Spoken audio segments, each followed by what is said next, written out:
The program you're about to watch is one of a range of practical gardening videos produced by Periwinkle Productions. You'll find details about how to contact us at the end of this tape.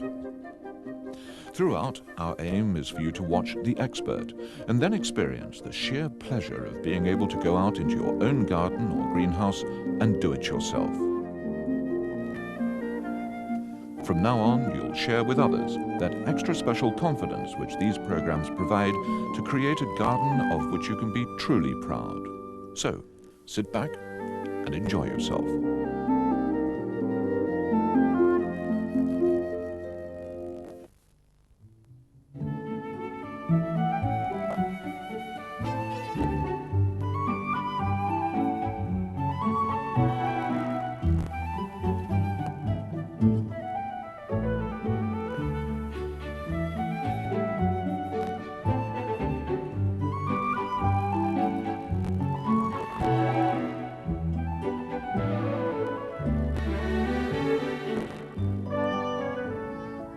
Hello, I wonder what you'd call this. I wouldn't mind betting the chances are you'd call it a geranium. And not so long ago I'd have said the same. Actually, we were both wrong. These are the true geraniums. They're a hardy herbaceous plant, commonly called the meadow cranespill. So how did this confusion happen? It dates back a long time to when pelargoniums were first found in South Africa and brought back to this country. You see these beak-like seeds of the true geranium? They look a bit like a cranespill and gave the plant its common name. Compare them with the seeds of this species Pelargonium. They're very similar, and the botanists who first found them lumped them together under the name geranium. But they were wrong. They soon realized they couldn't cross them with a native geranium. So in 1789, steps were taken to put the South African plants into a botanical group of their own called Pelargonium. During the 19th century, the name Pelargonium was used more and more. Then, after World War II, a group of nurserymen and amateur gardeners formed a society to forward the development of this group of plants. Unfortunately, they called it the Geranium Society, and this brought the name back into common use. But whatever you call them, they've become firm favourites in our gardens. And here's someone who's a real Pelargonium enthusiast, Anne Swithenbank.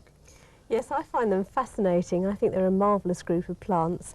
And I must have acquired my first geranium when I was only about 10 or 11, I think. So well, not so very long ago. Oh, no, not so very long ago. And you kept up the interest? Yes, I have. At school, I found myself in charge of the school greenhouse, you know, growing all the plants that we needed for experiments. And we used to get through a tremendous amount of geraniums. We used to use them as guinea pigs for experiments on photosynthesis and things. Well, that's right, yes, boiling them in alcohol. I remember it myself, yes, dear, oh dear. Any particular favourites of yours? Yes, I like the dwarfs and miniatures because I think you can fit so many into a collection. And also I like the species, but that's me, isn't it? I like the more unusual sorts of plants. And you're going to show us some of those? Yes, I'm going to go and get them ready now. Jolly good. While Anne gets ready in the greenhouse, let me tell you something about this video. We hope that whether you're a beginner or you've been growing them for years, there'll be something for you. David Clark knows a thing or two about growing pelargoniums. He'll be showing us his methods of propagation, breeding, training and general cultivation. And we meet a couple who 5 years ago came home from a local horticultural show with their first cutting and are now winning prizes for their own exhibits. But first we're going to the greenhouse where Anne has some marvellous species to show you. This is my favourite pelargonium species. It's often known as the cactus pelargonium or Pelargonium echinatum, and it has these very sweet little flowers with 2 maroon dots on the upper petals. And I think it's rather lovely. It flowers in summer but also in the winter as well, so it's valuable winter colour for the greenhouse. And unlike some of the species pelargoniums, it's got quite a compact shape, but they are quite an unpredictable lot. Sometimes, for no apparent reason, the cactus pelargonium will drop all its leaves and stop flowering and turn into this, which looks more like a succulent plant. And in fact, you treat it exactly like a succulent, just dry it off a little, and very soon it will start to produce leaves and flowers again. So don't worry if this sort of thing happens. So they're different to some of the modern hybrid pelargoniums, but quite important in their history, because there are 250 of these species, and 25 of them have given rise to all the pelargoniums that we grow in our gardens today. And one of the most important of the species, really, is Pelargonium zonale. Now you can see from this why we don't grow them as garden plants today, because it's very ungainly. It would be quite difficult to fit something as wild and unruly as this into your garden. It has quite pretty flowers, but nothing to really write home about. What is important is to notice the patterning on the leaf. You can see this very strong zonal marking. And this species crossed with this species, which is Pelargonium inquinans, has given rise to all the hybrid zonal pelargoniums that we grow and enjoy today. Plants that look very much like this one, with the characteristic zonal marking on the leaf and very pretty, in this case, double flowers. Now, another important couple of Pelargonium species include Pelargonium cuculatum crossed with Pelargonium betulinum. This has an interesting name because betula is the birch, and this Pelargonium has birch-shaped leaves. But those two crossed together have given rise to all the regal pelargoniums, which are very popular as greenhouse plants and look like this, which is a regal hybrid. So, of course, they've given rise to a lot of our plants that give us so much enjoyment. But there are one or two other species that are worth growing. I think I'd bypass a lot of these rather succulent plants. I don't think I'd give this very much house room in my greenhouse. It's not the most beautiful of specimens, but quite interesting if you're interested in unusual plants. This is Denticulatum, a species with quite delicate little bright green leaves. That's rather nice, and very small but pretty little flowers there. They're quite sweet. Rather smelly foliage, not a pleasant smell really when crushed. And this is quite nice too. This is a species called Australe, which for a species has quite chunky flowers and a fairly compact habit of growth. And if you wanted a collection of species pelargoniums in the greenhouse, this might be one to go for. Quite nice fresh foliage as well. But as a group, they're really only interesting as far as the history is concerned. And there are so many good hybrid zonal pelargoniums and others to grow that they're really only for the keen enthusiast. There are many groups of plants in the Pelargonium family. The largest group is the zonal, and these are often called the zonal geraniums. It includes many subgroups such as the ornamental leaf, the dwarfs and miniatures. Then there are the regals, the early flowering plants with large trumpet-like flowers. The next group is the ivy leaf. It takes its name from its leaf, which is similar to the ivy. The scented group have aromatic leaves. Unique were an early hybrid, and there are not many in this group now. And finally, the angels, which are a cross between the crispum and the regals. Among zonal pelargoniums, there's a wealth of choice. There's really a plant for everybody here amongst this group.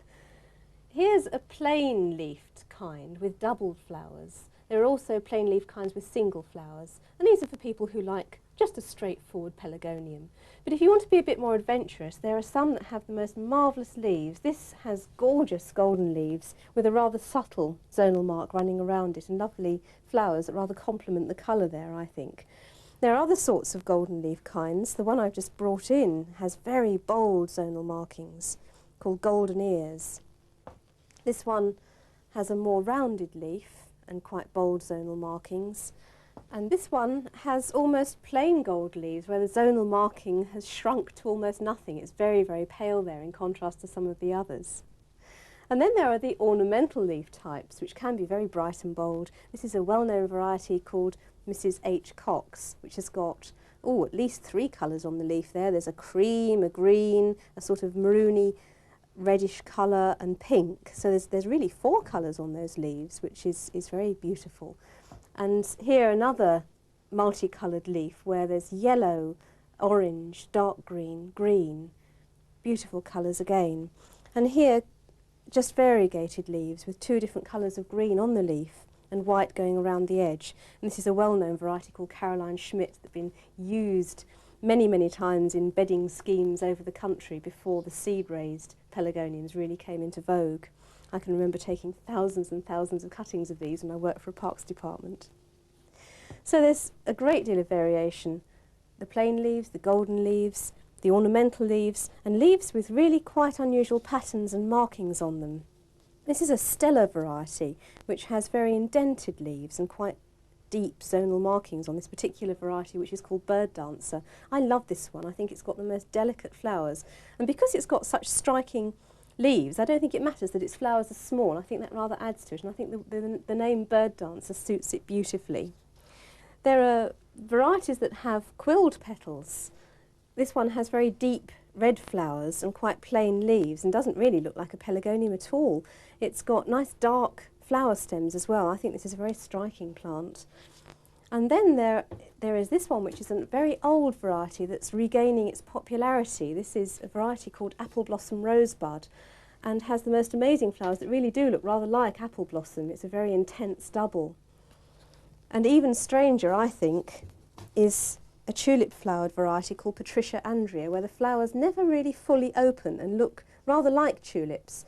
And this is actually quite good as a cut flower, and you could use it in flower arrangements.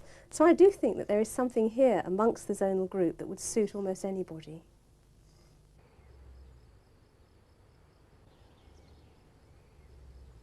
This is a miniature pelargonium called Goblin, and having tried to interest you in growing these zonal pelargoniums of various different sorts and whetted your appetite, I have to say it is a little bit unfair when some of them can get really quite large, and if you want several different sorts, really a representation of all that they've got to offer, then maybe it's difficult to accommodate them in a small greenhouse or even just in the house or a porch.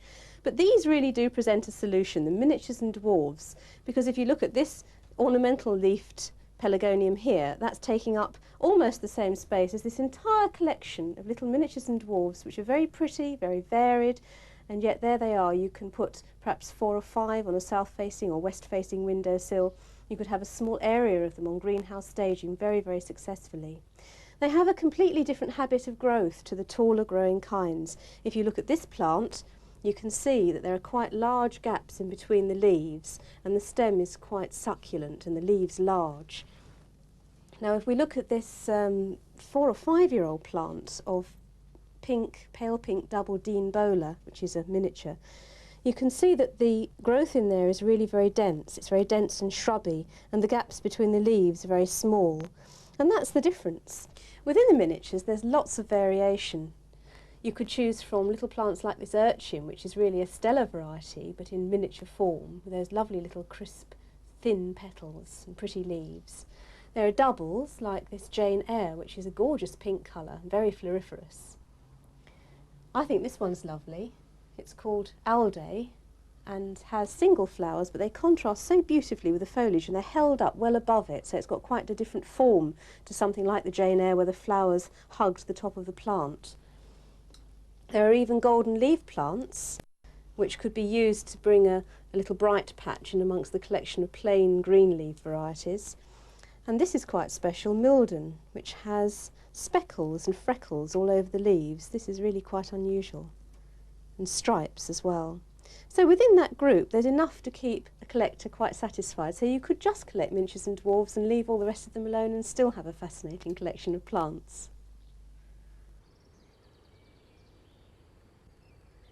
Regals are possibly the showiest of the pelargoniums. They have large, blousy flowers, and often as many as 15 to 1 stem.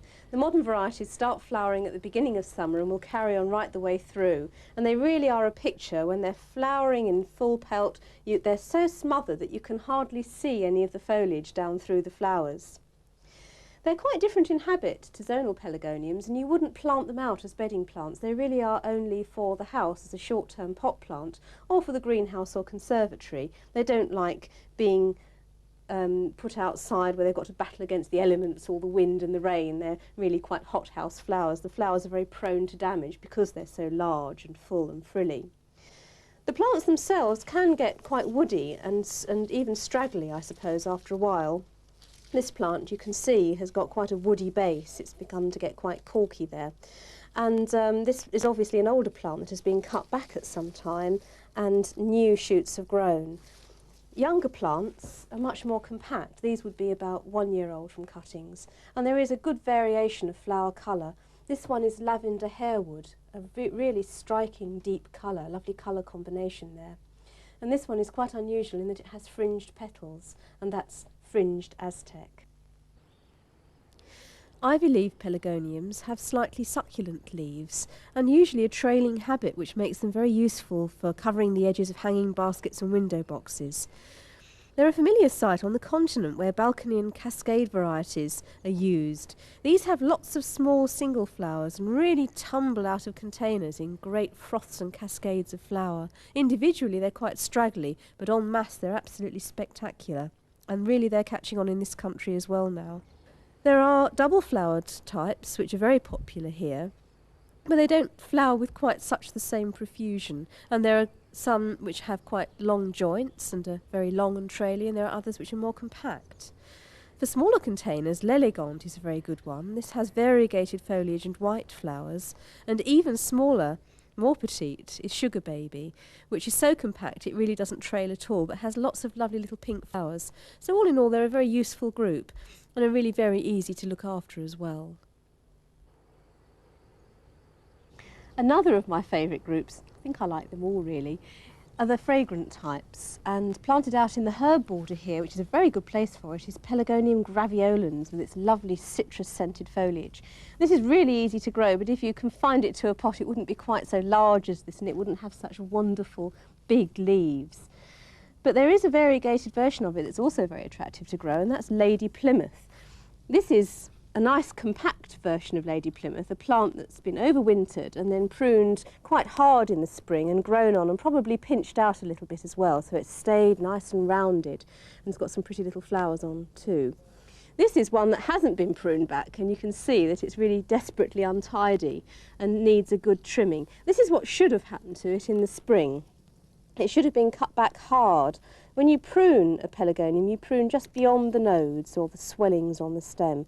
And I'd be quite ruthless, cutting always beyond the little shoots that are coming off, and take off some of these old scruffy leaves as well. And that will really sprout on and grow quite well. And all that rubbish has been taken off, and it's, oh, the smell coming up from all those cuts is quite overpowering. I'm not quite sure if it's citrus or whether it's pine or whether it's peppermint. There's a whole variety of odours coming up out of that plant. But one of the most lemon-scented plants, I think, is Maple Grey. I've never met another plant that had a more intense lemon fragrance than this. Not in flower at the moment, but you've only got to just brush it and the smell is so strong.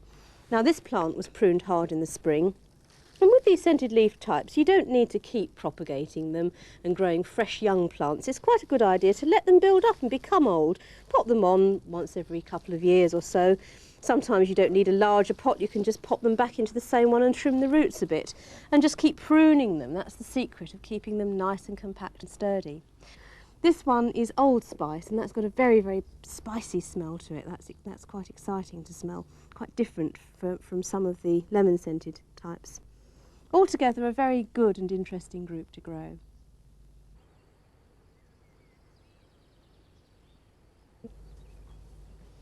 There is a small group of pelargoniums known as uniques. Not very many people grow them now, although 150 years ago they were very popular. And the reason for that is probably because although their small heads of flower are quite pretty, and again rather reminiscent of species, there isn't a tremendous amount of flower to the amount of leaf you get. And also the plants tend to be rather large and ungainly, and you have to do quite a lot of repropagating and pruning to keep them under control. But they do have quite nice aromatic foliage. This one is Peyton's unique, with these rather nice pinky, sort of glowing, warm-coloured flowers. I grow Scarlet Unique, sometimes bedding it out with other pelargoniums around the garden, sometimes just growing a couple of potfuls in the greenhouse and just taking a few of these rather nice scarlet flowers off as cut flower to use in the house.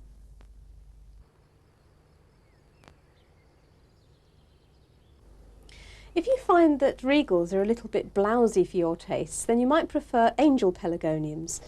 These have a more shrubby habit. They're more delicate in appearance. I like them because they remind me very much of the species that I like. The flowers are smaller and the leaves are smaller, and you can actually pick individual flowers out against the background of the foliage. I think possibly Catford Bell is the best known. Certainly I grow it, and quite a lot of people in my family grow it, which is possibly not surprising since we all pass cuttings round amongst each other. It is very pretty, and the secret of success is to keep the young plants well pinched back so that they stay bushy and don't get too long and leggy. Now, possibly because this group do tend to have smaller leaves and flowers, they seem to me to be a little bit more rainproof, and I do risk planting them out in the garden and using them for containers. But I have to say, I haven't got a window box as fine as this. This actually belongs to David and Elaine, who are going to be meeting later, and this won them first prize at their local horticultural show. And it really is very, very excellent. All these wonderful flowers in so many different colours and form. Very nice, you might say, but how do we grow them? Easy. Ask a professional how he does it. David Clark has won 10 Chelsea Gold medals for his pelargoniums and fuchsias, and what better qualification can you get than that? Let's join him at his nursery.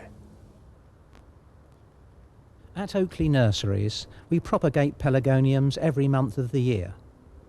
However, amateur growers normally propagate plants in the late spring or late summer because that's the time they root most easily. The general method for taking pelargonium cuttings is virtually the same for all the different groups. Now, on this zonal pelargonium plant, I'm going to take the cutting by cutting just above a node. This is important.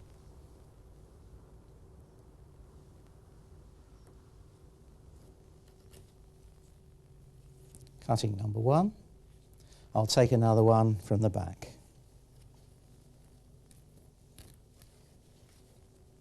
Two. Now, the reason I cut just above a node is because if you cut below a node, it leaves a snag on the plant like this, and that invariably will rot. Sometimes, like it has here, the rot will stop when it reaches the node, but sometimes it doesn't. If you're taking cuttings in the winter, it's always a good idea to just dab a little flowers of sulphur or even petroleum jelly over the cut surface to seal it off.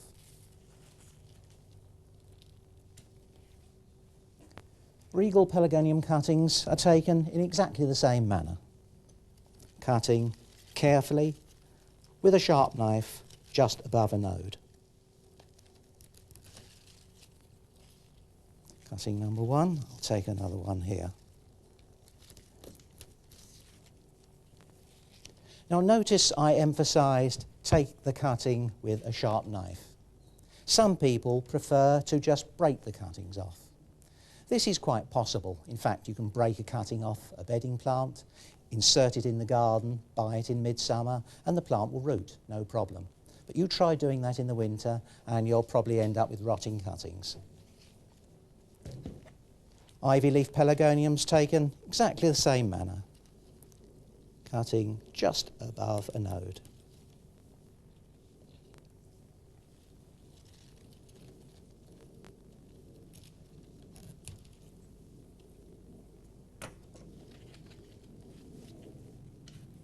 Those are the three main groups. But of course, pelargoniums come in ranges of sizes, miniature and dwarf. This is a dwarf pelargonium.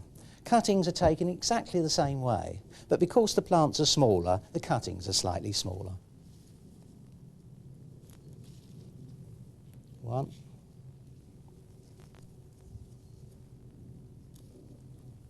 Two.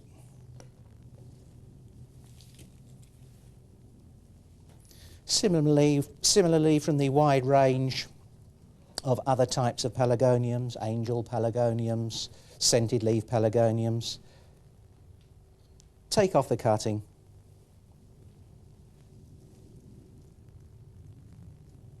severing just above a node. And lastly, a species or near species. This one is called Pelargonium tricolour.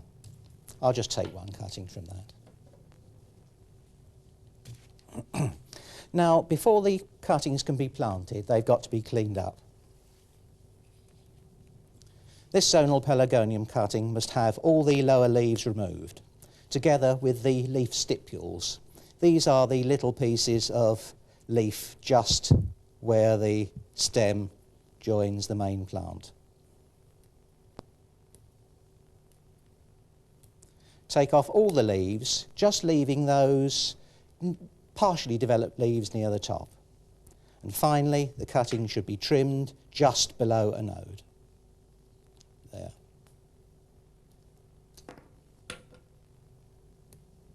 That's ready for insertion. Similarly with the regal pelargoniums.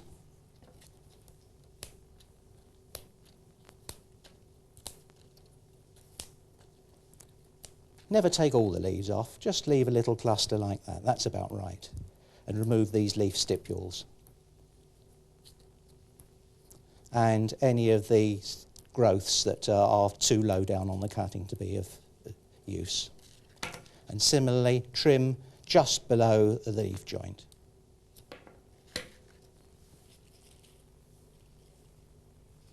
Ivy leaf pelargoniums, again, remove the leaf stipules, lower leaves,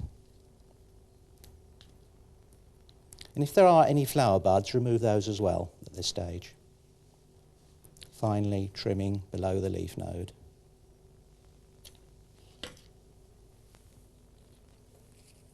Right, now we come to the dwarf pelargonium.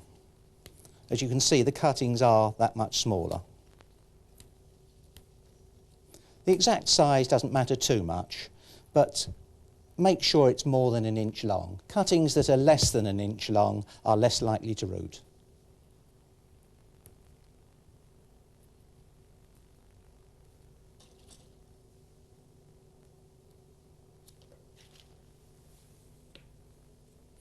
And this Pelargonium crispum, very nice scented leaf variety. Just clean up the lower leaves, clean off the lower leaves. Any little bits of material low down on the stem that might rot. Trim neatly to just below a node, and there we are, that's ready. Similarly with Pelargonium tricolour.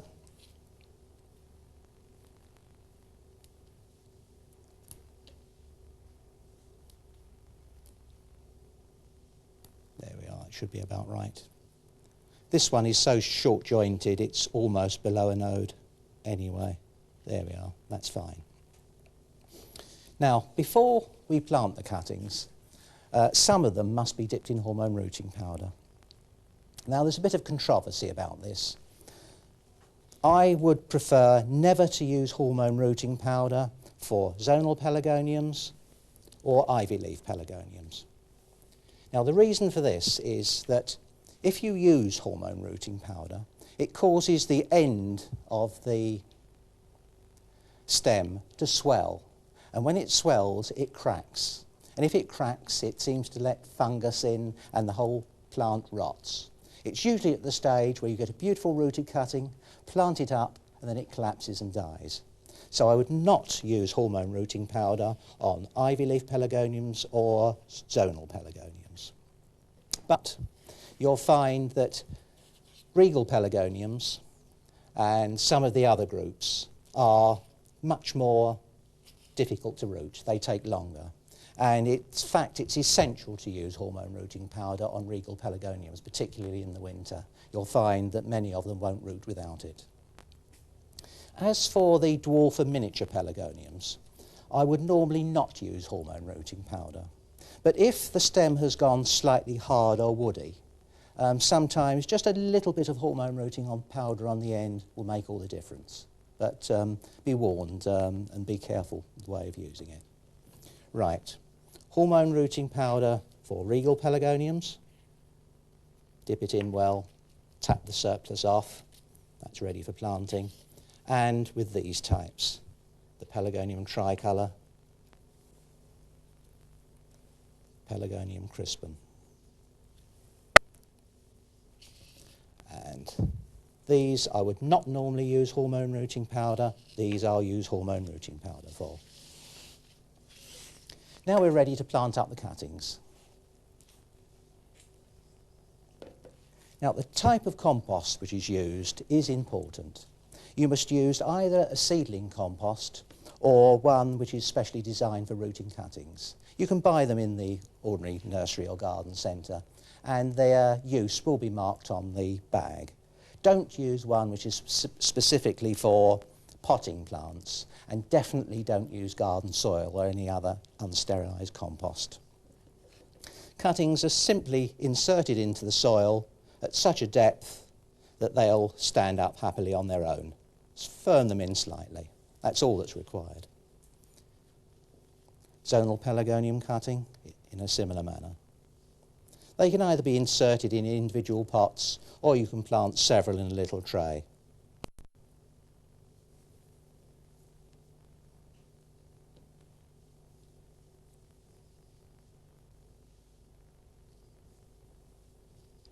Ivy leaf pelargonium. There. Right, they're now ready for watering in. Now, I prefer, when watering in, to use not just plain water, but water with a little fungicide in. It can either be liquid copper or something like benlate, made up at the usual strength for spraying. Water them in fairly well.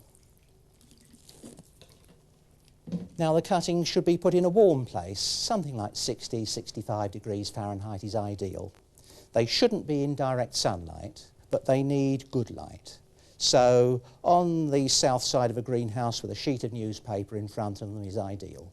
They don't need any sort of covering. They're best left in the open in an airy condition. Zonal pelargoniums will root in about 10 to 14 days.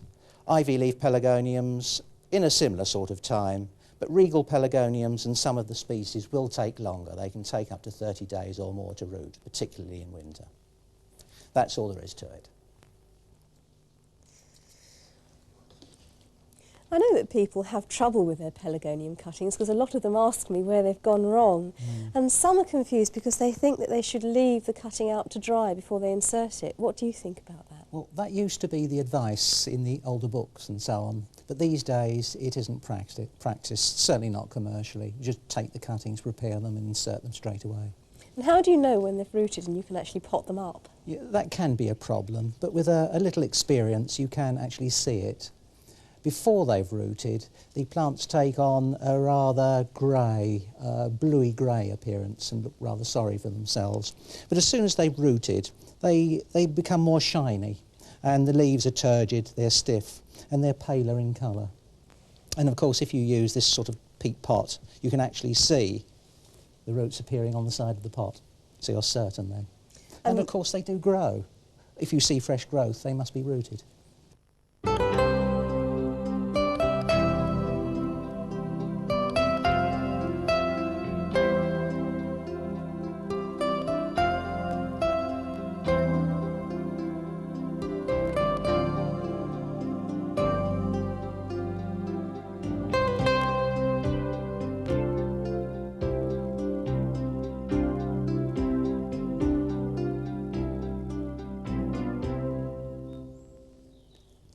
Grafting is quite an advanced procedure, and I wouldn't recommend trying it until you've been growing pelargoniums for a year or two and are happy with their general culture.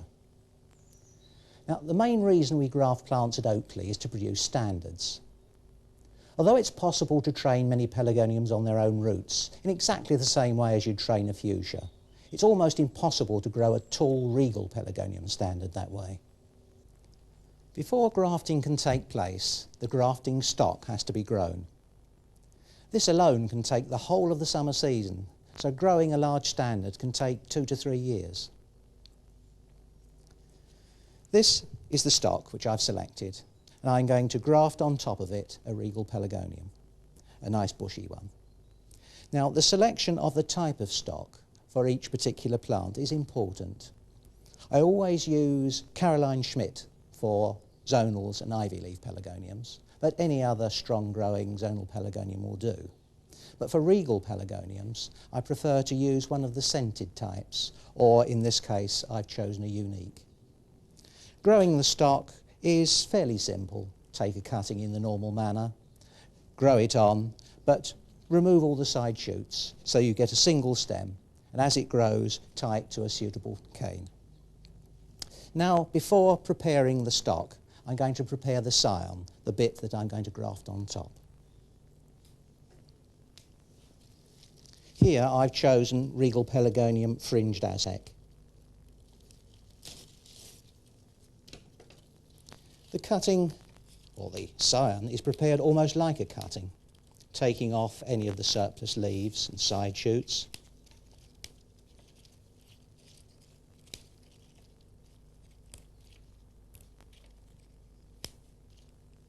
And leaf stipules, just as if you were preparing a cutting. Right. But now the difference comes. What I've got to do is to prepare the cutting so that it has a V-shaped end, and this will be inserted into a similar V-shaped end on the stock.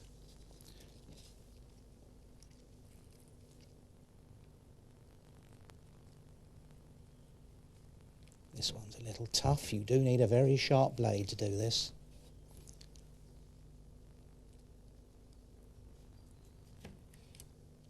Right. Now I'm not quite happy with the shape of that, so I'm going to trim it again. You can have several goes at this. That's a bit better. There. Yes, I think that's okay. I'll just remove that little snag from the end. That isn't wanted. Now it's important not to let that surface dry in between preparing it and inserting it into the stock. So to prevent it from drying, I'm going to just rest it in a little bowl of water. Now, preparation of the stock. I'm going to graft just about here.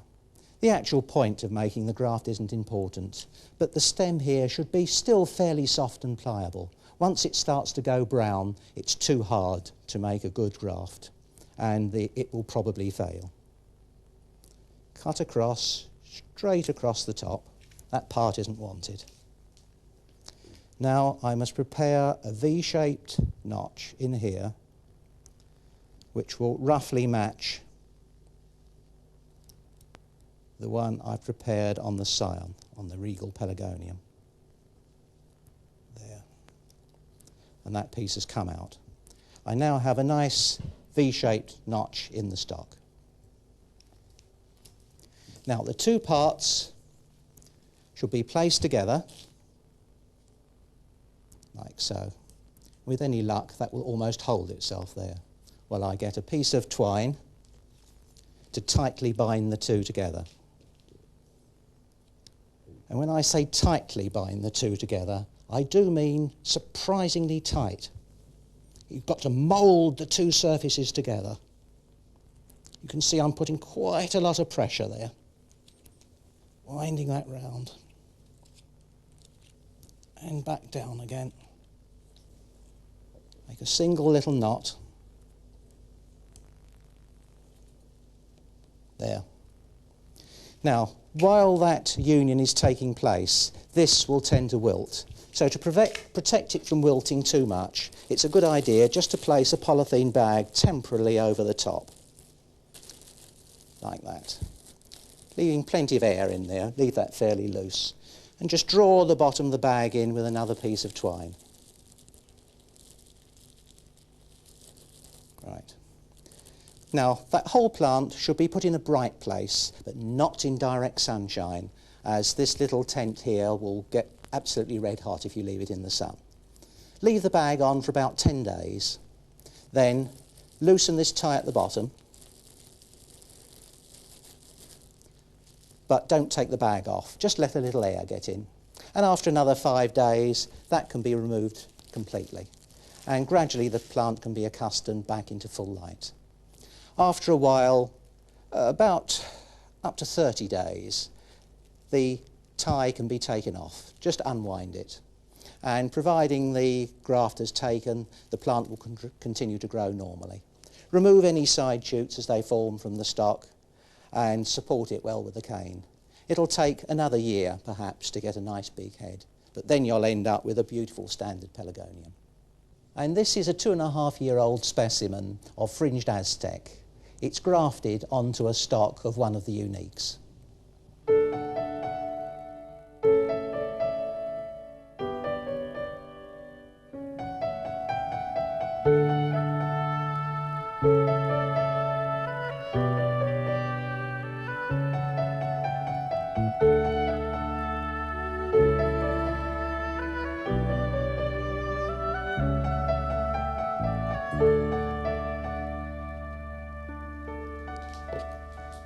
Potting is a straightforward, almost mundane procedure, but for best results the operation has to be carried out in the right way at the right time. First of all, I'm going to pot up a newly rooted cutting, growing nicely, roots showing through the sides of the pot. With this type of peat pot, I always like to break some of it away, being careful not to damage too much of the root system, but just enabling the new roots to come through a little more easily. Little soil in the bottom of the pot, plant in, fresh compost around. Now the compost for pelargoniums should be free draining, but apart from that they're not at all fussy. Any of the proprietary potting composts based on peat, the peat substitutes or Johnny Needs compost is fine for them. They're not really that fussy. Label back in, little tap to settle the plant, and that's the first one potted. Now I've got an established plant that's been grown on from a rooted cutting. Now that at this stage needs to go on into a larger pot. Carefully remove the old pot, and you can see the root system is filling the pot, and that's just at a nice stage to be potted on. Don't let it get too root bound, otherwise the plant will be checked. Need a fair bit of compost in the bottom of this. Place that in the middle. Fill in with compost. Tap it down, move it around a little.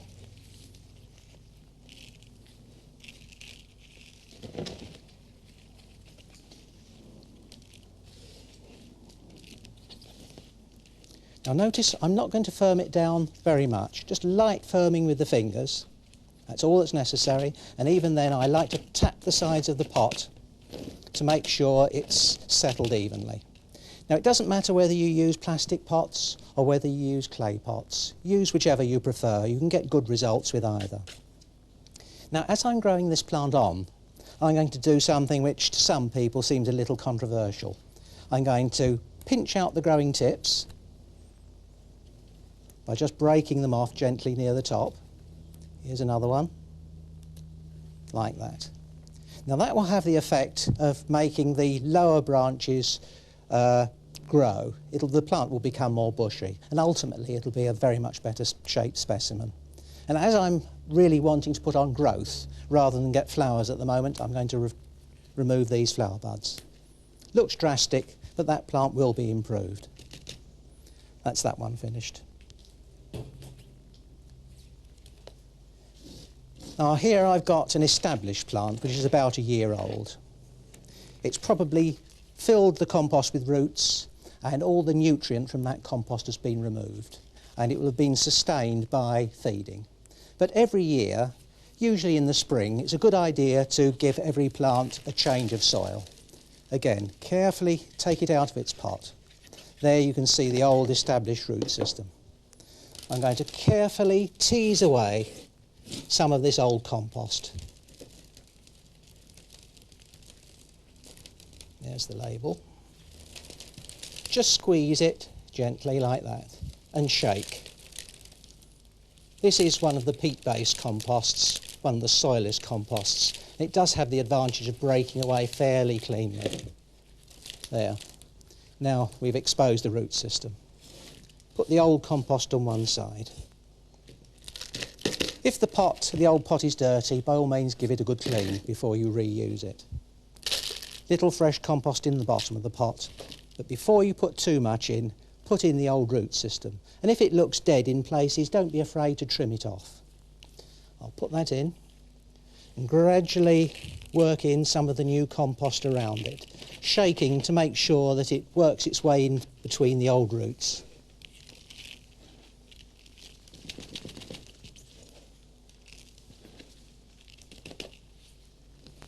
You can do this at any time of the year, but generally at the start of the growing season is the best time to do it. Depending on how warm you keep your greenhouse, any time, February to March is the usual time. But also, of course, if you're growing show plants, you'll have to be dictated by the date of the show. Right, that's settled in nicely.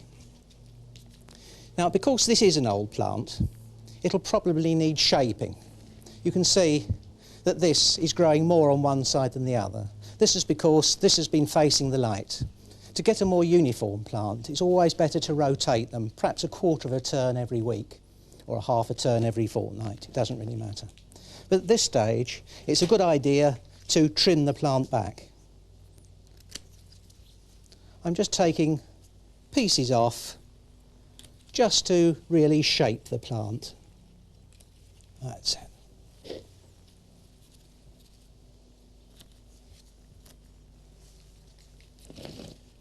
I think you can see what I'm doing. What I'm trying to do is to create a much more attractive ball shape. It's much more symmetrical than it was before. That will produce lots of fresh growth and there'll be little problem with that. But on the other hand, if you've already got a plant which has gone a bit too far, like this one, it looks a bit straggly, don't be afraid to trim it back quite hard. There, there. That looks drastic, but that will produce new shoots from where these leaves are, remembering to trim fairly close, just above a node. What about general cultivation, David? Watering, for instance? Yes, there's of course a couple of schools of thought there. Some people like to water from below, some prefer to water on top. But the whole purpose of it is to evenly water the whole soil. So as long as you provide enough to soak up to the top or down to the bottom, you achieve the same results. How do you determine when it needs watering again once a certain amount of drying out has taken place? Yes, well the easiest way is to look at the surface of the soil. It should certainly look dry. Most soils go very much paler when they need watering. And if the plant is wilting slightly, so much the better. Remember that pelargoniums come from a dry region and do prefer dryness. Ivy leaf pelargoniums need the least water. Zonal pelargoniums need a little more, and regal pelargoniums need almost ordinary pot plant treatment. And what happens if you've let a plant dry out so that it's completely dry and all the leaves are wilting? What do you do? Well, usually when that happens, you'll find the soil, certainly with a peat-based compost, has shrunk and left a gap round the side of the pot. So all you can do there is to water it, let that soak in, and an hour later water it again, to make sure that the soil ball is thoroughly watered. And how do you feed the plants? What sort of feeds do you use and how often during summer, that sort of thing? Yeah, there is a slight difference in requirement between zonal pelargoniums and regal pelargoniums. Regal pelargoniums require lots of potash. If you use something like a tomato fertiliser, that's fine for them. The ratio of potash to nitrogen should be about 2 to 1, say 20% potash, 10% nitrogen, something like that, that's fine. They can be fed that all the year round. If you feed that to zonal pelargoniums, they'll do okay, but very often you'll find the edges of the leaves going a bit pale and they may even take on a reddish tinge. They do need a little more nitrogen, something about equal amounts of nitrogen and potash. How to apply it? Well, the easiest way I find is to dissolve a soluble fertiliser in the feeding water and apply it that way. I do that about once every 5th watering. So if you're watering every day, you're feeding every 5 days. In winter, if you're watering perhaps only once a month, well, you're hardly feeding at all. That would be once every 5 months. In other words, don't bother to feed during the winter. It really depends how much water you give them, how much you ought to feed them. Of course, winter care is a totally different thing, isn't it? Because most of us will be overwintering our cuttings or young plants and our stock plants at very low temperatures. What sort of guidance can you give for them? Yes, well, during the winter months, you need to keep frost away. And if you can keep 45 or even 50 degrees Fahrenheit as a minimum temperature, and I mean a minimum temperature, use a maximum minimum thermometer to make sure of that, so much the better. And if you can use electrical heating, which keeps a dry air, that's vastly better than using something like a paraffin heater. For every gallon of paraffin you burn, you get slightly more than a gallon of water. What about ventilating during winter? Yes, if you can get the ventilators open during the winter on a mild day, so much the better. And particularly during the winter, you must be very careful about picking off leaves as they start to decay and die. If you leave them on, a rotting leaf can rot the stem. It's really something you ought to do every weekend. I have to say that I let my pelargoniums go right down almost to freezing. I can get away with 37 But to you 40 obviously keep them pretty Fahrenheit. dry. Very dry, Yes, very yes. dry. And quite well ventilated as well. Yes, we've kept them, or found that they've survived in an unheated greenhouse in a Yeah. mild winter. But because we were neglecting them, they didn't get watered at all. And they Because that's not survived. ideal, but you Oh, can no, get away with it if you you can have get away to. with it, Yeah. yes, yeah.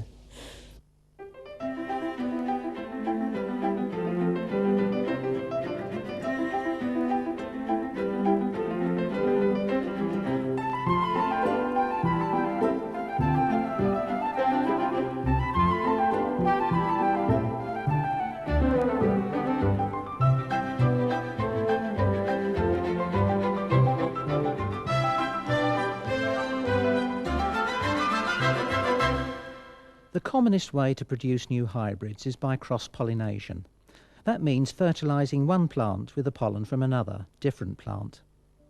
Don't try to be too ambitious at first, and only cross members of the same group together. To pollinate a flower successfully, it's necessary to apply ripe pollen to a receptive stigma. You can tell when the stigma is receptive because initially the lobes are closed, but they unfurl when they're ready to take the pollen.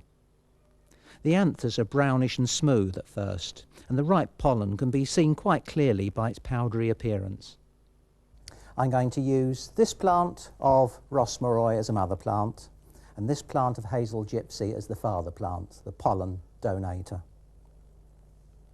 The process is fairly simple. The ripe pollen from the father plant has to be placed on the ripe stigma, which is here. Because this plant also contains pollen sacs, I must first remove those to prevent any chance of cross-fertilisation. So I'll snip those off carefully using a pair of pointed scissors.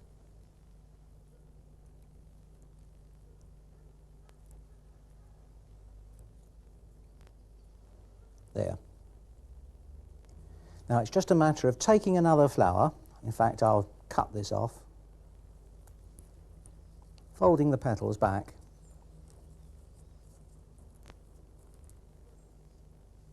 and using the pollen to pollinate the stigma.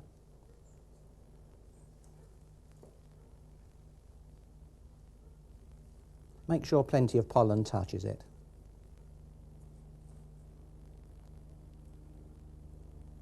There we are, that should do the job. It's necessary to pollinate quite a few flowers because it's not always successful, particularly with these modern varieties of regal pelargoniums. Now, of course, bees will fly around and would also do their own pollination. So to prevent them from pollinating it with pollen from another flower and upsetting our plans, it's necessary to just put something over the flower to stop the insects getting in. Here I've used a piece of muslin. It doesn't have to be muslin, but it should be something which the air can move through. Don't use something like plastic, otherwise the flowers will just rot. Just close that up slightly with a bit of twine. Leave that on for a few days, and after that the stigma will be mature and the bees can't cross-pollinate it. Take the muslin off as soon as possible and allow the seeds to ripen. I'll just remove this so I can show you what I mean. Once the petals have fallen off, you'll end up with something like this, with green seed pods.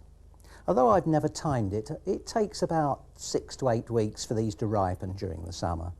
And when the seeds are ripe, you'll see little silvery tails appear like that on the side of the seed pod. That's the time you harvest them. If you go out to buy seeds, you're often astonished by how few there are in a packet. I'm going to finish the sowing off in here, but these have done very well. These little seedlings they were sown about just over a month ago. But of course you need very high temperatures, don't you, to succeed with them? Yes, you need 70 to 75 degrees Fahrenheit constant. And that would mean either putting them in a heated propagating case Preferably. or, once you've sown the seed to put the pot inside a plastic bag and then into the airing cupboard. But my goodness, you'd have to watch it every day, wouldn't you? Oh yes, they can germinate quite quickly. Particularly commercial seed has been often scarified. That is, the seed coat has been reduced in thickness, so they can emerge within 12 hours. Well, it'll be interesting to see what happens to these when I manage to get them out of the packet. There's only 6 seeds in here, and I'm going to have to be very careful with them. But sowing them into a little pot like this, you just push the seed very delicately so it just goes under the surface of that seed compost. It mustn't be buried too deeply, must it? No. And then watered in and put to germinate. 6 seeds in one packet, and the packet could be costing between £2 and £3. Yes. Why? Well, it's F1 hybrid seed, and that is expensive because to produce them, you've got to have 2 separate lines, and each of those lines must be breeding true. So to make them do that, you have to cross them with themselves for a minimum of 7 generations, which usually means 7 years. And then at the end of that, you cross those 2 lines together to get your F1 hybrid. And of course, the plants that you get might not be what you want. You have to start all over again. But even if they are, these plants have to be hand-pollinated. And so naturally, it makes the whole thing very expensive, I'm afraid. But once you have raised your seedlings, which can cost between anything between 50p and £1 each, you can presumably then continue them by cutting from year to year. Cutting is just like any other plant. So it can be quite a good investment. And you don't have to pay a fortune for seeds from a seed merchant. I mean, you can get F2s and... Yes, open pollinated ones at a much lower price, yes. And presumably collect your own seed as yes, well. you can. I mean, I've been collecting some here. This is the way it comes when it's freshly collected from the plant. It looks rather different from the seed that you've just sown. But the thing is, it's got a little corkscrew tail on it. In the wild, this would drop down onto the ground, and depending whether it was dry or wet, or a fluctuation between the two, this little curly tail opens or straightens and concertinas up again. And this has the action of actually driving the seed into the soil. But the seed that we actually sow, the seed that we got in the packet, is inside this little piece here. I'll just try and remove it. It's a bit tricky, actually.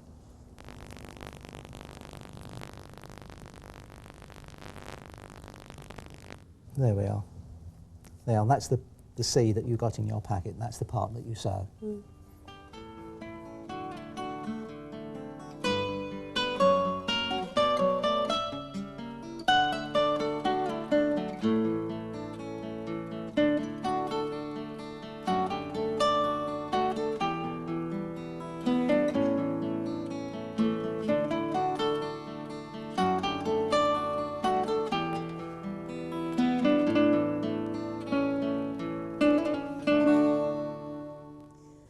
No matter how good you are at looking after your plants, you can't really help what sort of horrible pests and diseases come in through your vents or on plants that come in and start attacking them. So what can you do about it? Yes, I'm afraid everybody's going to get some pests and diseases. You just can't get away from it. Although pelargoniums are pretty resistant to most things, they all have their Achilles heel. I suppose with regal pelargoniums, we've got to talk about whitefly first, because whitefly do like regal pelargoniums and fuchsias. Unfortunately, it's a pest that has become resistant to many of the chemicals that's in currently use, and that applies not only to the amateur but to the commercial grower as well. I'd recommend using something like pyrethrum initially. This is a natural insecticide obtained from a sort of chrysanthemum, been used widely for many years and very, very low toxicity to man. If that doesn't work, use something like this, which contains permethrin. That is a synthetic material, but it's based on pyrethrum. It's a synthetic analogue of it, and that should still work. But these insecticides only kill the adult fly, so it's a good idea every now and again to give the plant a good wash with something like this, a good washing up liquid. Just put a good squirt in a bucket of water and swirl the plant in it. This has the effect of decreasing the eggs and the juvenile stages and helping to kill those as well. When you are applying sprays to kill whitefly, how important is it to keep repeating the spray? You have to follow the directions on the packet. Usually you'll have to apply it 2 or 3 times. And if you see that a pest is coming, treat it straight away. An established outbreak of any pest is far more difficult to deal with than if you catch it early and nip it in the bud.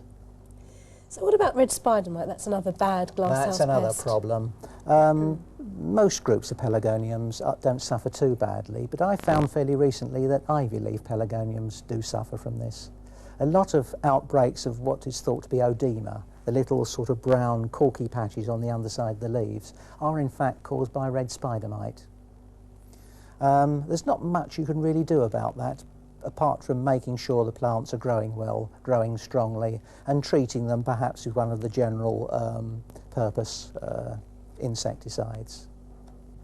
And what about aphids? Do they attack young shoots? Yes, they will attack young shoots of most of the pelargoniums. Usually they're pretty resistant to it, but there are some quite good and safe insecticides.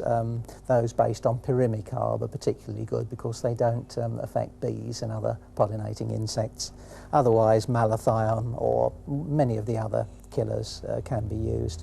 Even the soapy water treatment, again, it's well known that this is effective. And sciarid flies, these little nasty, well, not nasty particularly, but little black flies that fly around the surface of the compost. Yes. Oh, they irritate a lot of people, don't Yes. Of course, the flies themselves are harmless. It's their little grubs that live in the soil which cause all the damage. They will eat rotting material. That's normally what they live on. But unfortunately, they do sometimes attack small plants like seedlings.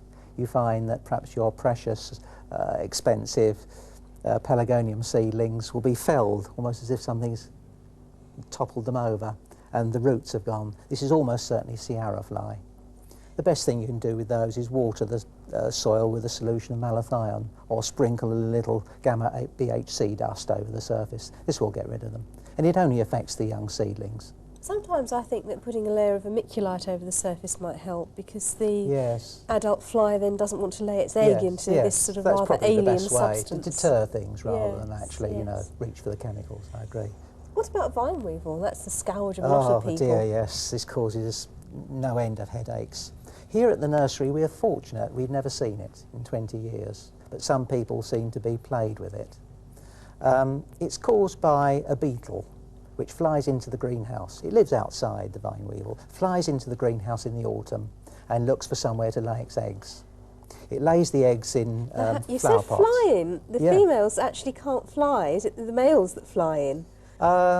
Well, I was under the impression the female flew in because they Oh. obviously must have some means of transport to get around and lay them in people's pots. Right, we'll have to But find an anyway. entomologist to settle the argument, won't we? Anyway, they Yeah. get into the greenhouse they and get lay in. them in the pots. Yes. And the grubs emerge and start nibbling at the roots of plants in the spring. So in other words, if you suspect vine weevil, it can be characterised by the fact that not all your plants are affected because they don't lay the eggs in every single plant. It usually means you have a crop of plants, most of which are doing well, but some, for inexplicable reasons, seem to be wilting. Something's eating their roots. And of course the other thing is that those plants must have been round in the autumn. You won't find it on plants that have been purely propagated in the spring. They can't possibly have vine weevil because they weren't there when the vine weevil was laying its eggs. And it is a very, very difficult pest to kill. All you can do is sprinkle a little gamma BHC dust on the soil, which helps to deter them. Otherwise, it's a matter of unpotting the plant and trying to pick out the grubs if you can find them.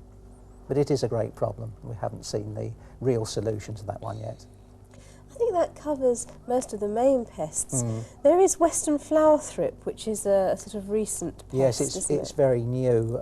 Again, that's characterised by the fact that it chews at the growing tips and makes the plants distorted or actually go blind.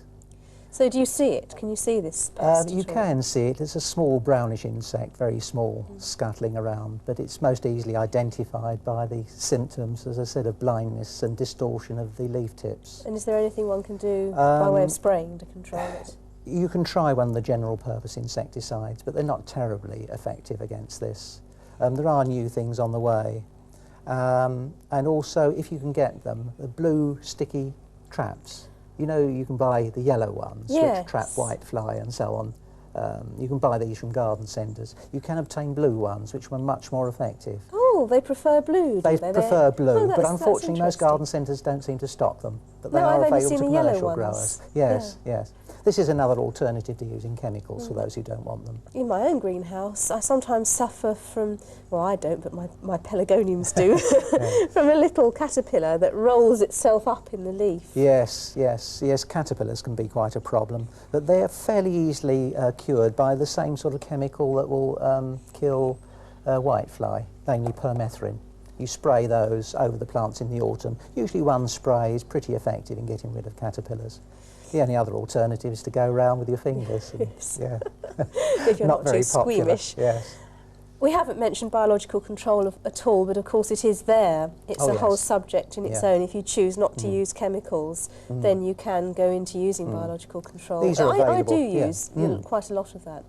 But of course I have to reintroduce it at the beginning of every season before the pests build up to great proportions. Yes. And I always have to tolerate a small amount of the pest there. I think you always throughout. have to tolerate it. It will never eliminate the pest. We've tried using it commercially, but if a customer finds one whitefly on one of our plants, it probably isn't good enough. So we That's have to use right. other means as well. Yes, but there is even biological control now for vine weevil, although Oh it is yes, quite expensive. it's quite expensive, yes. And I think the secret with using that is you've always got to make sure that you anticipate the problem. If you get a big outbreak, if you introduce the predator, it could never catch up. No. No. What about the various diseases they can get? Surely rust must be one of the worst. Yes, pelargonium rust. It only affects zonal pelargoniums, of course. Ivy leaf and regal pelargoniums don't get it. It only affects the zonals. It's characterised by little yellow spots on the upper surface of the leaf and a corresponding circle, a raised circle of gingery brown spores on the underside. It's very infectious. The best thing you can do is, when you see it, pick off the infective leaves and spray the plants every 7 days for several months with something like Dithane 945 or Murphy tumble blight. What about if you have a clean collection of plants and somebody gives you a pelargonium? Should you quarantine it in It's case? a good idea, yes, if you have got somewhere where you can keep it, and you need to keep it really for a whole season. Really? Yes, That long? because sometimes the rust will stay in an inactive state on the leaf. It needs something like 5 hours of a continuous water film on the surface before that spore will germinate. So what about other diseases they can suffer from? Yes, apart from rust, I suppose one of the other things that causes a lot of problem, these little cauliflower-like growths that appear at the base of zonal pelargoniums. This is in fact not really a disease of plants. It's caused by a bacterium that lives in the soil. And when a shoot appears from below soil level, the bacterium attacks it and turns it into this rather peculiar knobbly cauliflower growth. I've seen that, especially on miniatures and dwarfs. That's right, they're particularly Yes. prone to it because they're usually very short jointed, so they have more growths that come from below soil than the others. All you can do is to pick those knobbly growths off, and when the plant stops producing shoots from round the base, the problem stops. Can you if you take cuttings, It's can fine. it doesn't 'Cause travel it up? doesn't actually enter the plant. It's a disease of the soil. Obviously, if you touch the soil and then touch the next plant, you are transmitting it. And it also can be transmitted in water and even wind-blown soil. So it's a problem you'll always get from time to time. Are there any rots or nasties they can get? Yes, black root rot of pelargoniums is quite common.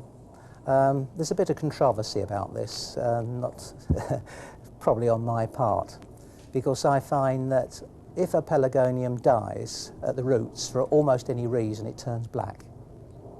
It's usually a fungus, as is said to call it, the species of Pythium that attracts the plant. But I've had plants which have rotted at the roots and turned black. I sent them for analysis, and they could find virtually no fungal or any other pathogen there.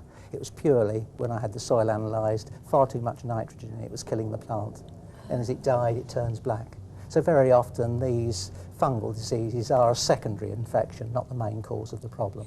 But if you get that, obviously, you've got to look at it, repot the plant, keep it away from the others, and don't take cuttings from it. You can't treat it. So a lot of this disease prevention is really a balance of common sense and good cultivation, It is I should really, think. yes, yes. The other problem, of course, which you get all the time is grey mould, botrytis. usually occurs in the autumn months when you can't open the ventilators and the air is still. If you use an electrical heater, particularly a fan heater to keep the air moving, that helps to reduce it. But any decaying leaves or decaying parts of the plant should be removed immediately. That's the only way you can really control that. Or an occasional spray with something like benlate, which is a pretty good fungicide for that sort of thing, and for mildews. I think that can be aggravated in a very small greenhouse that's absolutely encased in bubble plastic to try and keep the heat in. Undoubtedly. You've got to let some air in somewhere, haven't you? Oh, yes. The only other thing which causes a problem, of course, is oedema on ivy leaf pelargoniums. This is the sort of little brown, corky, raised patches on the underside of the leaf. And this is said to be caused by irregular watering, letting the plants go dry and then giving them a big sudden watering. And these cells are supposed to burst. And this could be the cause of the problem, but I feel it's also associated with mineral deficiencies as well, because if you repot the plant, give it fresh soil, it usually disappears. And also red spider damage can look very much like oedema.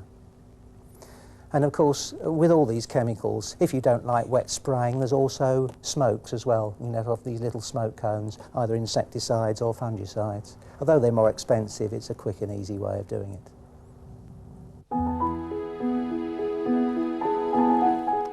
Of all the popular garden plants, the pelargonium is one of the most versatile. Their range of colours, types and forms makes them the ideal choice for use in so many ways, from brilliant displays in public parks to the more modest, colourful plantings in containers and hanging baskets in our own gardens. What a lovely sight, a summer hanging basket full of trailing ivy leaf pelargoniums. And I like to see all the same variety growing in one basket. I think it looks better and I think the plants grow better as well because they're not all competing with each other with different habits of growth. There would have been 5 plants put in there in the spring and it will be in full growth by full summer. So how do you make a lovely hanging basket like that? Well, this one has been lined with polythene with holes made in it, which is both economical and quite practical because it will hold a good amount of water and dry out less quickly than some other methods of basket lining. Moss does dry out a little bit quickly, especially if it's only a thin layer, but it looks so good, especially when the plants are establishing themselves. So that's what I've chosen for this basket. Now, it's very important to use moist moss.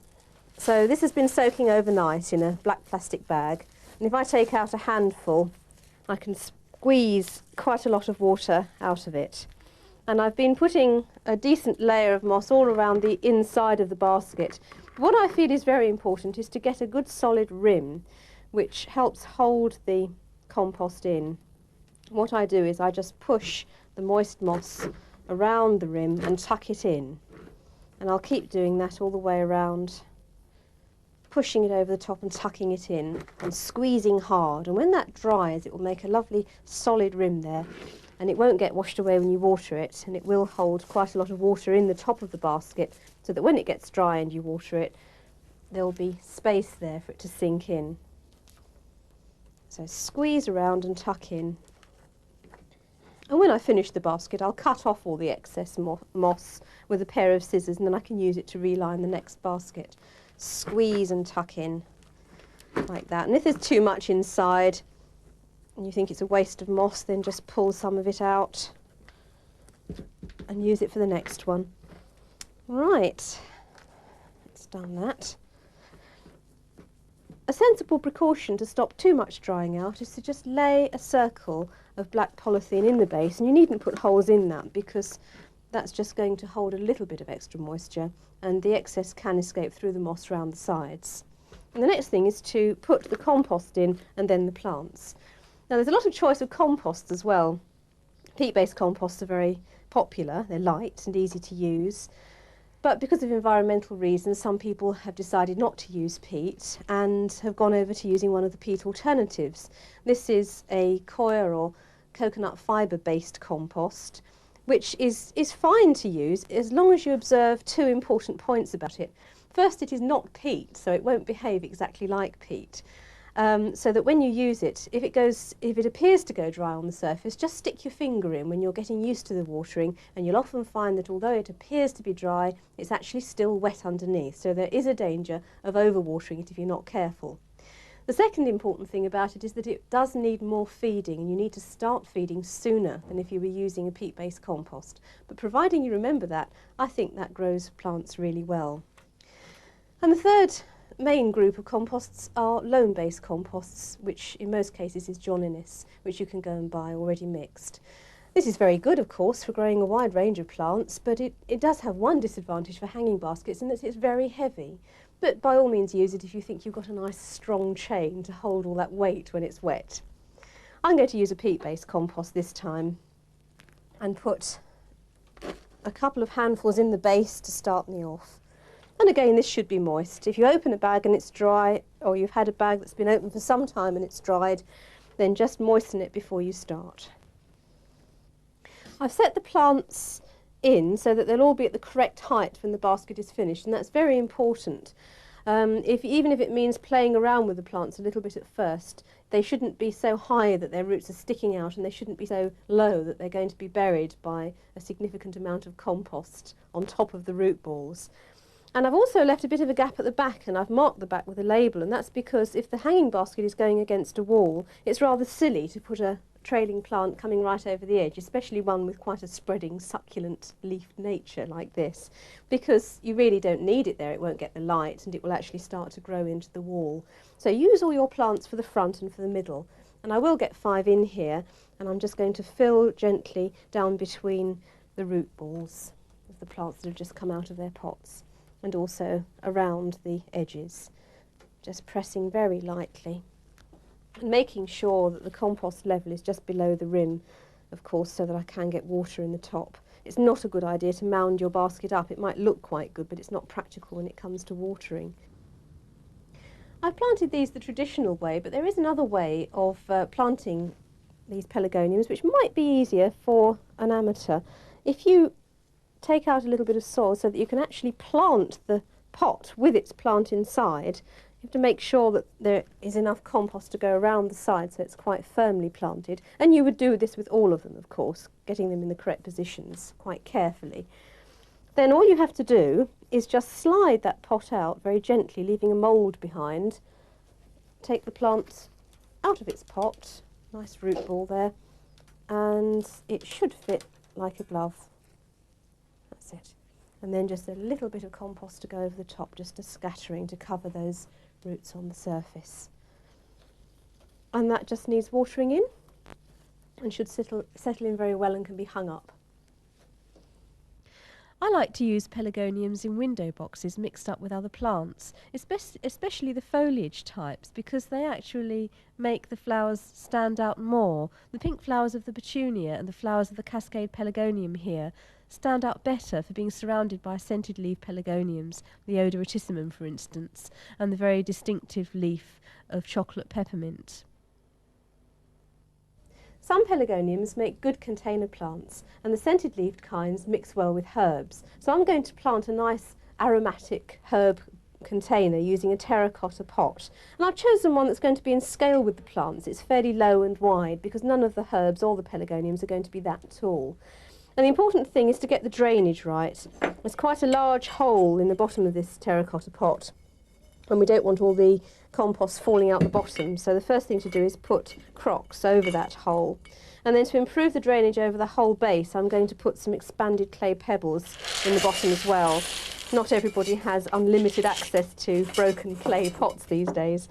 And the next thing to do is add a little bit of compost, and this time I'm using coir. I haven't a great deal of experience of using the coir fibre composts, the coconut fibre composts in containers, but now is as good a time as any to find out. And I think providing I feed well, it should be absolutely fine. Pelargonium fragrans has lovely pine-scented foliage and pretty little white flowers, and because that's going to be the tallest plant, it can go in the middle. I'm going to use 2 and push them close together to grow as one plant so that the pot will have an instant effect. You could just use 1 and wait for it to grow, but I'm a bit impatient.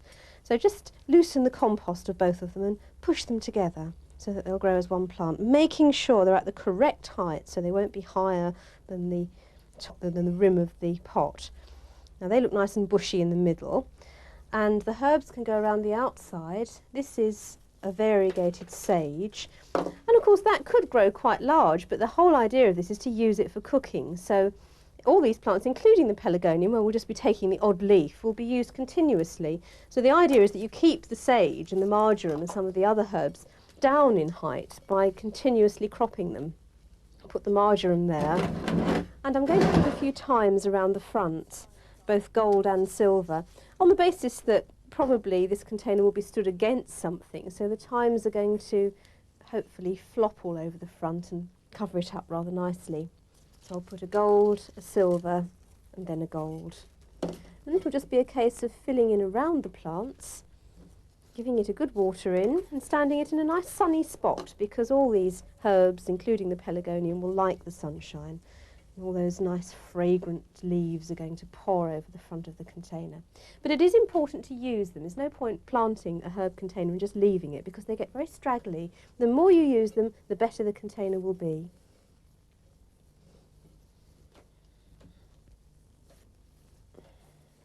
The thyme and the marjoram are quite hardy, but the pelargonium will probably die off over the winter unless it's brought inside. So it might be a good idea to just lift that out for the winter, bring it inside for overwintering in frost-free temperatures, on a bright windowsill where it can be cut back, or in a greenhouse, a frost-free greenhouse.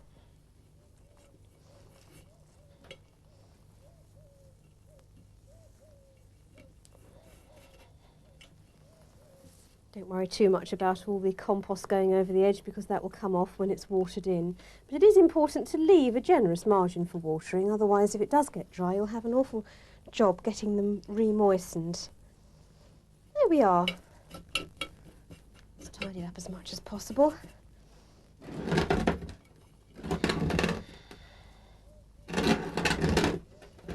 Quite a pretty little container with lovely soft colours.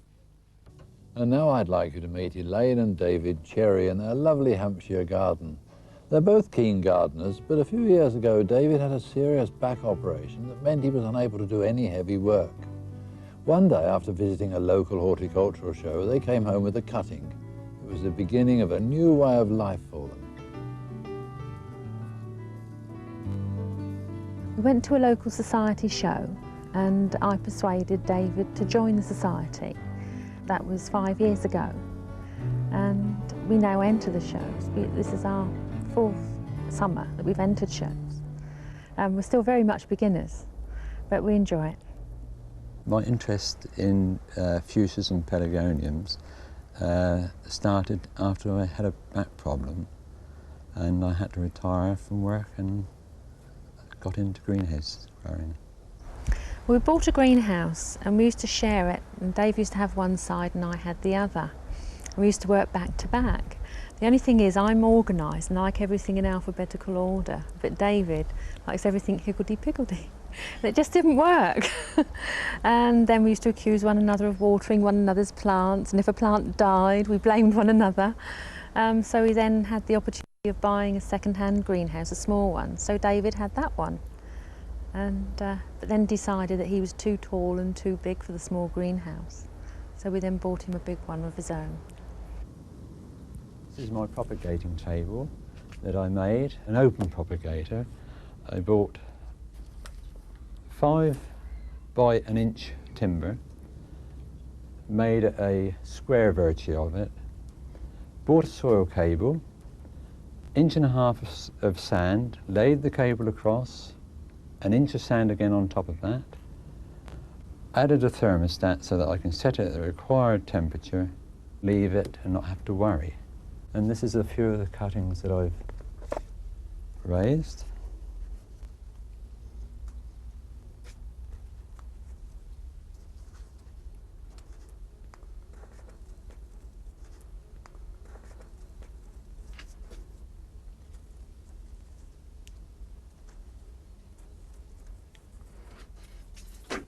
And over here I have my angels, which are a miniature regal in actual fact. I have half a dozen different varieties, And then on this side, I keep all my zonals. Miniatures on the top shelf.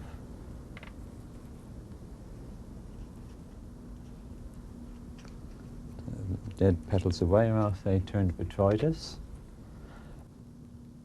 On this bench I used to have capillary matting, but I found it made the air around the plants too humid, so I've gone to using saucers and I water from the bottom, which I find suits the plants a lot better. As you can see, I prefer to grow the fuchsias. The greenhouse needs to be different to the pelargonium house. You need more humidity. So on the bench I have a thing called hydrolica, which absorbs water and keeps a nice humid atmosphere around the plants. I've grown a plant called Excalibur. It's for a fun section in the local show, and I've actually grown the plant in a piece of tufa rock.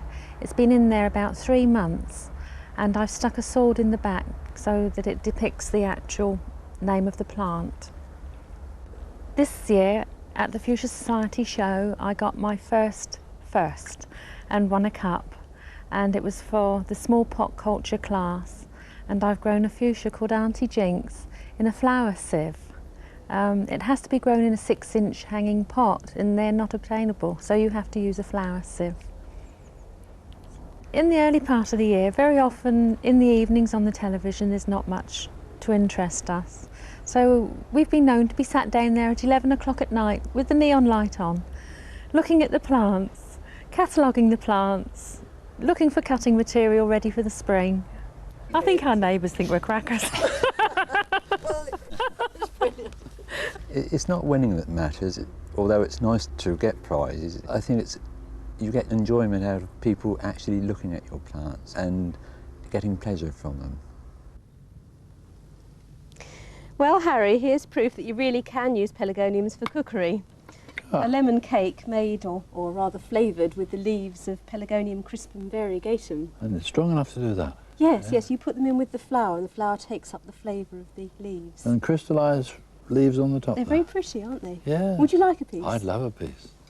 Well, have fun with your pelargoniums, and for once we can really say a flower that caters for all tastes. From all of us, bye for now. A piece of cake, isn't it?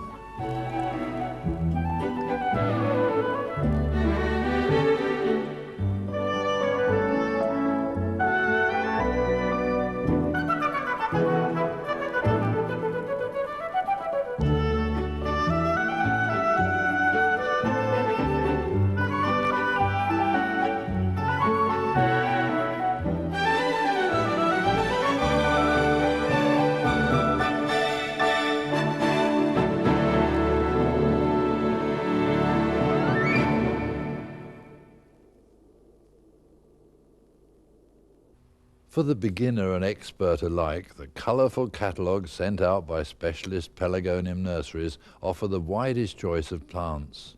Oakley Nursery's catalogue offers fuchsias and pelargoniums and contains some beautiful photographs taken by David Clark himself. The catalogue from the Vernham Geranium Nursery also provides a good read, with hints on growing and general cultivation and some useful addresses for the pelargonium enthusiast. There are many splendid colour plates of all the varieties to help you with your choice of plants. Pearl Sulman specialises in miniature and dwarf pelargoniums, and plants can be bought by mail order. The addresses of these nurseries and details of how to obtain the catalogues are given inside the video sleeve.